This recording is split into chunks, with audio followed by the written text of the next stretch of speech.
नमस्कार दोस्तों, स्वागत है आप सभी का आपका अपने चैनल वीके ऑनलाइन क्लास में। तो आज के इस वीडियो में हम लोग बात करेंगे दोस्तों हिंदी के प्रैक्टिस सेट के ऊपर, जो कि आगामी सभी एग्जाम के लिए अत्यंत महत्वपूर्ण है। तो बिना देरी के दोस्तों वीडियो को स्टार्ट करेंगे। वीडियो को स्टार्ट करने से पहले दोस्तों, अगर आप लोगों ने अभी तक हमारे चैनल को सब्सक्राइब नहीं किया है तो चैनल को सब्सक्राइब करके बेल आइकन को प्रेस कर दीजिएगा, ताकि आने वाले वीडियो की नोटिफिकेशन आपको मिल सके।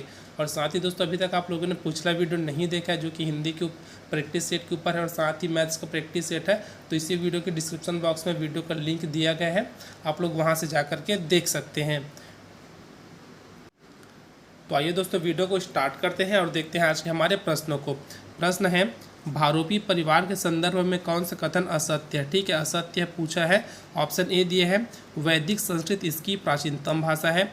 ऑप्शन बी है, तमिल तेलुगु इसी परिवार की भाषाएं हैं। ऑप्शन सी है, केंतुम और सतम भारोपी परिवार के दो वर्ग है। और ऑप्शन डी है, अंग्रेजी इसी परिवार की भाषा है। तो कौन सा कथन असत्य है बोला है। ठीक है दोस्तों, इसका जो आंसर हो जाएगा वो हो जाएगा ऑप्शन बी, अर्थात तमिल तेलुगु इसी परिवार की भाषा है। ठीक है, तेलुगु है दोस्तों, इसको याद रखिएगा, तेलुगु लिखा और तेलुगु है। अगला प्रश्न है, हिंदी की विशिष्ट बोली ब्रज भाषा किस रूप में सबसे प्रसिद्ध है। ठीक है, सबसे अधिक प्रसिद्ध है बोला है, किस रूप में। ऑप्शन ए है राजभाषा, ऑप्शन बी है तकनीकी भाषा, ऑप्शन सी है राष्ट्रभाषा और ऑप्शन डी है काव्य भाषा। तो इसका जो आंसर है दोस्तों वो हो जाएगा ऑप्शन डी, काव्य भाषा के रूप में सबसे अधिक प्रचलित है। अगला प्रश्न है, राजस्थानी भाषा का उद्भव जिस क्षेत्रीय अपभ्रंश से हुआ है उसका नाम है। तो क्या नाम है दोस्तों उसका। तो ऑप्शन हमारा यहाँ सी सही हो जाएगा, अर्थात सौरसेनी अपभ्रंश। ठीक है, तो यहीं से उसका उद्भव हुआ है। अगला प्रश्न देखते हैं, कौन सी भाषा में लिंग भेद नहीं है। ठीक है, लिंग भेद कौन सी भाषा में नहीं है। पहला दिया है पाली, दूसरा संस्कृत, तीसरा नेपाली, चौथा बिहारी। अब यहाँ ऑप्शन में दिए दिए दोस्तों अलग अलग, पहला दूसरा, पहला तीसरा, तीसरा चौथा और पहला चौथा। तो इसका जो आंसर हो जाएगा दोस्तों वो हो जाएगा ऑप्शन सी, अर्थात तीसरा और चौथा।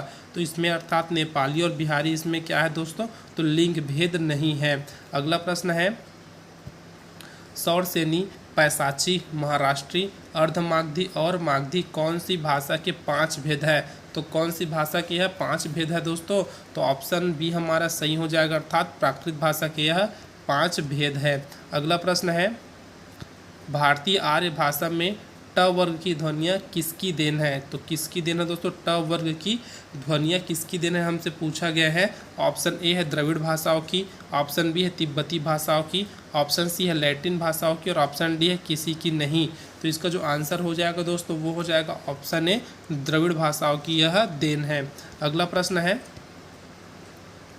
प्रश्न दिया है, वैदिक संस्कृत में आधुनिक युग की भारतीय भाषाओं के 4 चरणों में अंतिम चरण कौन सा है। तो कौन सा अंतिम चरण है दोस्तों ये पूछा गया है। ऑप्शन ए है लौकिक संस्कृत, ऑप्शन बी है अपभ्रंश, ऑप्शन सी है पाली और ऑप्शन डी है प्राकृत। तो इसका जो आंसर हो जाएगा दोस्तों वो हो जाएगा ऑप्शन बी, अपभ्रंश।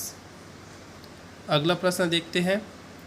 प्रश्न दिया है दोस्तों, अपभ्रंश का वाल्मीकि किसे कहा गया है। तो अपभ्रंश का वाल्मीकि हमको यहाँ पर बताना है दोस्तों किसको कहा गया है। ऑप्शन हमारे पास 4 दिया गया है और इसका जो आंसर है दोस्तों वो हो जाएगा ऑप्शन सी, स्वयंभू को कहा गया है।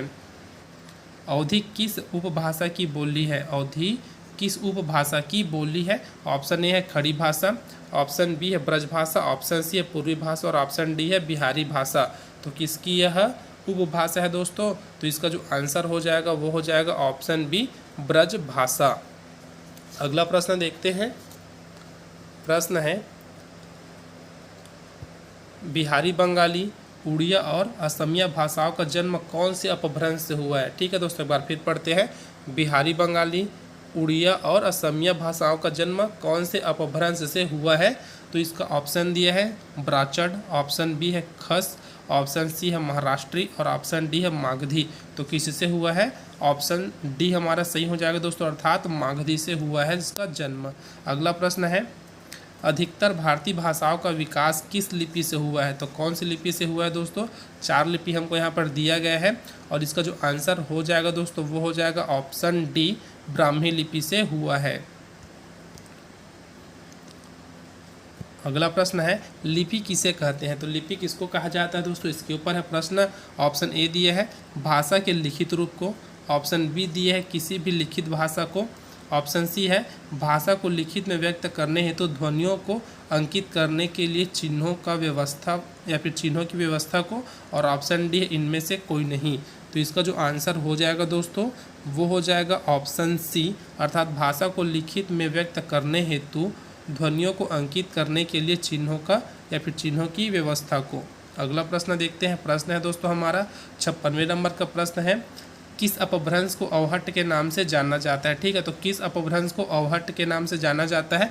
ऑप्शन ए प्राचीन अपभ्रंश, ऑप्शन बी है मध्यकालीन अपभ्रंश, ऑप्शन सी है उत्तरकालीन अपभ्रंश, और ऑप्शन डी है इनमें से कोई नहीं। तो किसको जाना जाता है दोस्तों, तो ऑप्शन सी हमारा यहाँ सही हो जाएगा, अर्थात उत्तरकालीन अपभ्रंश को जाना जाता है अवहट्ट के नाम से।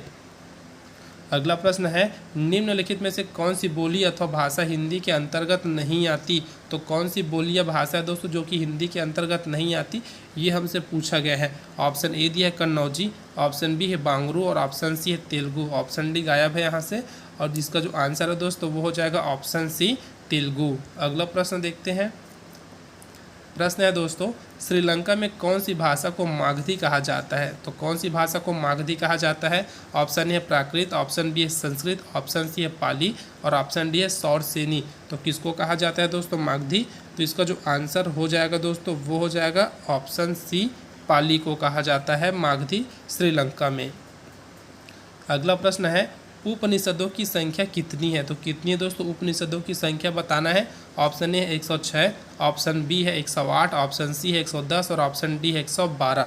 तो कितनी है दोस्तों उपनिषदों की संख्या, तो ऑप्शन बी हमारा सही हो जाएगा, अर्थात 108 उपनिषद है। अगला प्रश्न है, वर्णों के उस समूह को जिससे कोई निश्चित अर्थ निकलता हो कहा जाता है। क्या कहा जाता है दोस्तों, आपको 4 ऑप्शन दिया गया है, और आपको इसका आंसर कमेंट बॉक्स में कमेंट करके बताना है कि इस प्रश्न का आंसर क्या होगा। लगभग सभी को पता होगा दोस्तों कि वर्णों के समूह को जिससे अर्थ निकलता हो, जिससे निश्चित अर्थ निकलता हो, क्या कहा जाता है।